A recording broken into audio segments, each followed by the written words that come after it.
Good morning, everyone. Happy Tuesday morning to you. Welcome back to Morning Musings. My name is Don K. Preston. I'm the president of Preterist Research Institute of Ardmore, Oklahoma.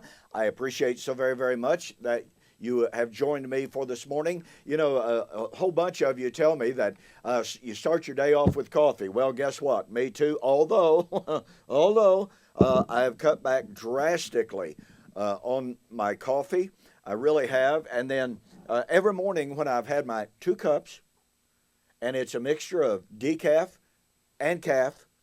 So, you know, I'm basically having 1 cup of caffeinated. But every morning when I have my 2 cups of coffee, then I chew on these Goli apple cider vinegar. They're gummies, and I have to watch myself with these. Like I mentioned to you last week, I think. These things are like candy to me. I mean, they are absolutely wonderful. My wife hates them. She can't stand the taste of them, but I love them. So, and it seems to help. So anyway, back to it. Yesterday, I shared with you some more information from Malachi chapter 3. And how Malachi chapter 3 foretold the return of the absent master. Return to me, and I will return to you. Now, I want you to notice, because this is so incredibly important. In Malachi chapter 3, again, verses 1 to 3, the Lord said, "Behold, I send my messenger. He will prepare the way before me." So here's the messenger to prepare for the coming of the Lord. Now, I've pointed out before, one of the tremendous inconsistencies of the amillennial and the postmillennial world is that they have, especially in the New Testament, although I could throw in the Old Testament and it's true as well, they have the Lord coming and going more times than you can count. Now, let me make this caveat. It is absolutely true that in the Old Testament we have many, many days of the Lord. We have the day of the Lord against Egypt in Isaiah chapter 19, when the Lord said he would ride a swift cloud and come into Egypt. And he did that at the hands of Sargon, the king of Assyria. We have the day of the Lord, the coming of the Lord, against the 10 northern tribes of Israel. Micah chapter 1. For the sins of Damascus, for the sins of Israel, the Lord said, the Lord will come out of his place. He will tread on the tops of the mountains. The mountains will melt under his feet. There's the day of the Lord.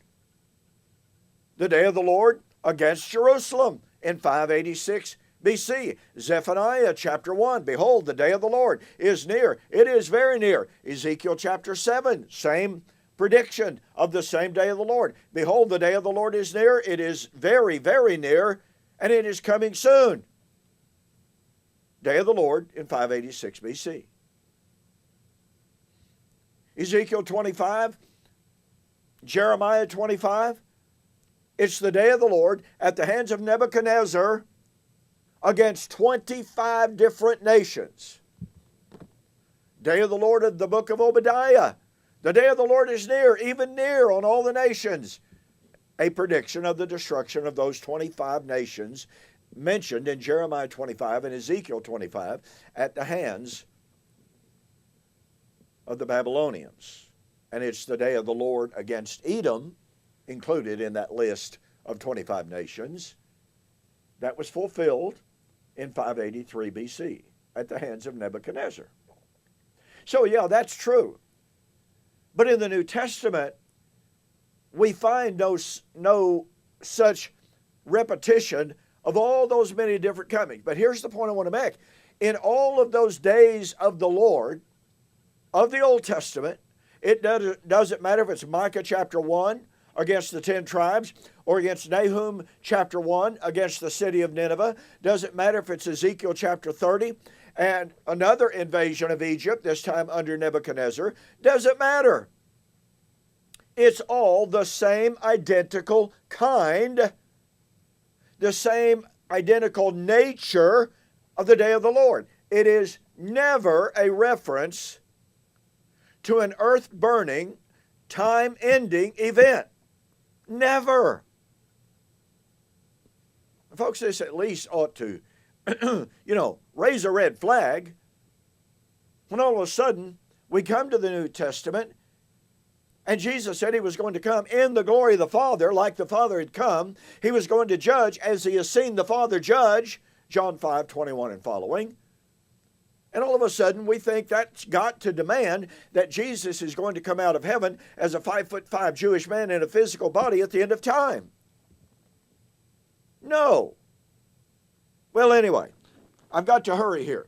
In Malachi chapter 3, the Lord said, "Behold, I send my messenger, and he will prepare the way before me.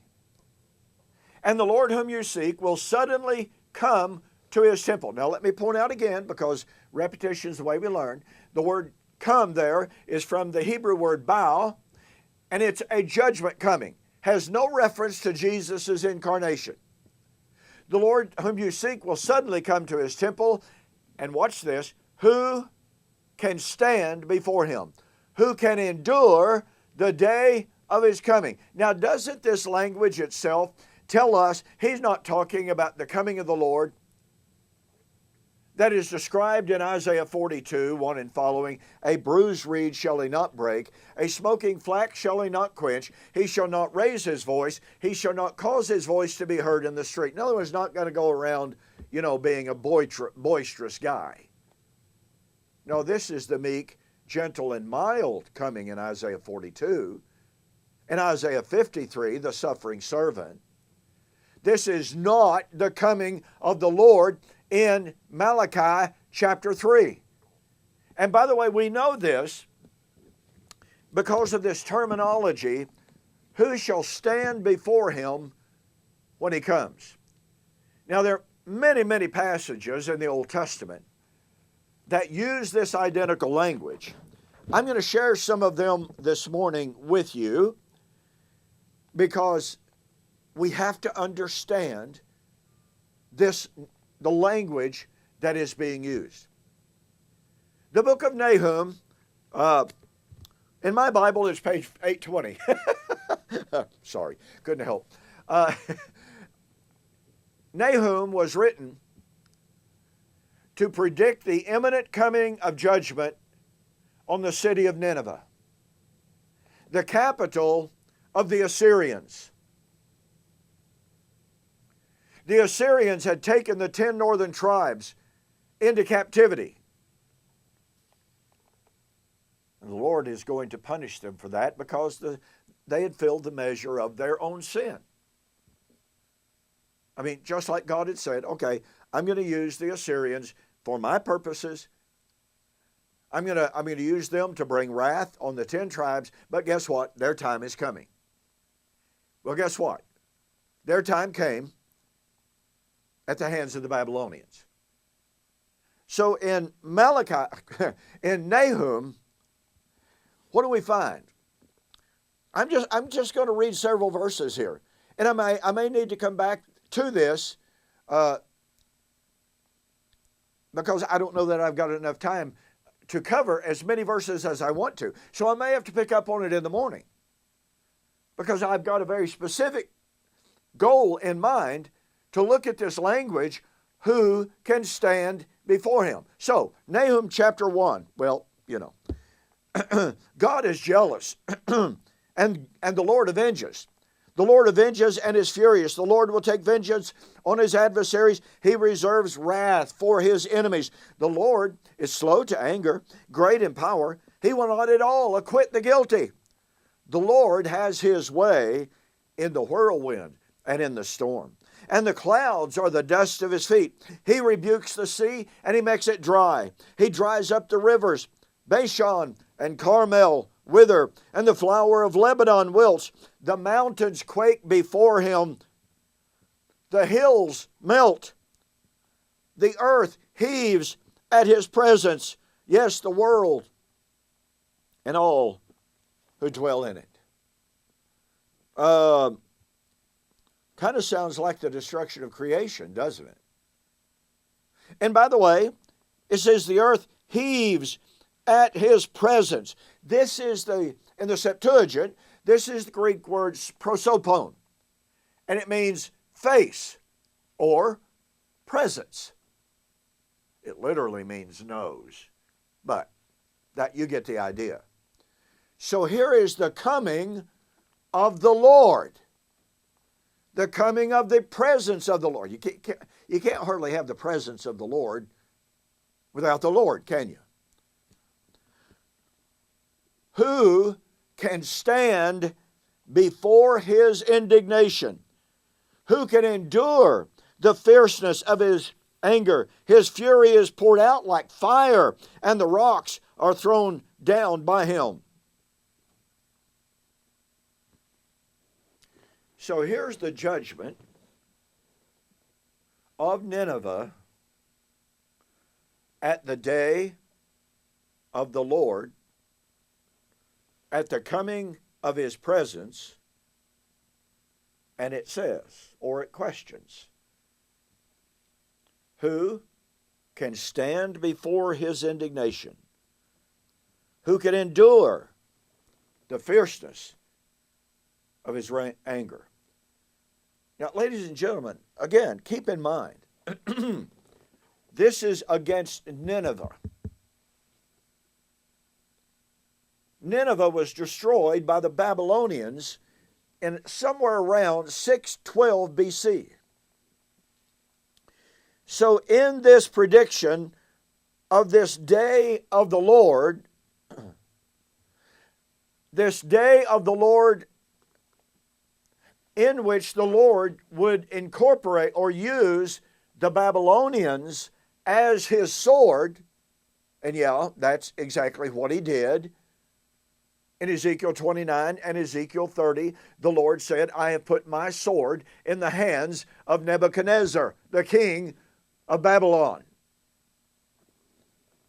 So here, once again, is a day of the Lord. It is a day of the Lord against Nineveh. It is the day of the Lord in which the earth is consumed. It is the day of the Lord in which no man could endure the day of his presence, his prosopon. So let's make no mistake here. This has nothing to do with an end of time. This has nothing to do with the destruction of literal, physical, material creation. But it's the day of the Lord when he rebukes the sea and makes them dry. When the mountains quake before him and the hills melt and the earth heaves at his presence. Ladies and gentlemen, we have to begin to define the day of the Lord, the presence of the Lord, in the way the Bible defines the day of the Lord. And we got a whole lot more to say about that because this is critical for understanding the nature of the return of the absent master in Matthew 25. This is the coming of the presence, prosopon, face of the Lord, when no man could stand before him. Very quickly, remember, John the Baptizer was the messenger to prepare for the day of the Lord in which no man could stand before him. The nature of the day of the Lord in which no man could stand before him, established in these books prior to Malachi, was of some kind of national judgment on a given nation. It might be Nineveh, Egypt, whoever. But it was not an end of time coming. Now remember, John was the messenger to prepare for the coming of the Lord when no man could stand before him. And John, in Matthew chapter 3, said to the Jews, the Pharisees, who warned you to flee from the wrath? Well, let's see, this is the day of his wrath in Nahum chapter 1. When God acted in history to judge a nation for their sin, it was invariably the day of his wrath. and no man could stand before him. And John the Baptizer said to the Jews, who hath warned you to flee from the wrath that is about to come? His axe is already at the root. His winnowing fork is already in his hand. The coming of the Lord, before whom no one could stand. That John the Baptizer was the herald and the proclaimer of, had to be and was a national judgment. And remember, it was a day of national judgment on Israel for violating Torah, as we have seen. Oh my goodness, this is such good stuff. It's rich, and it connects the dots. Dot, dot, dot.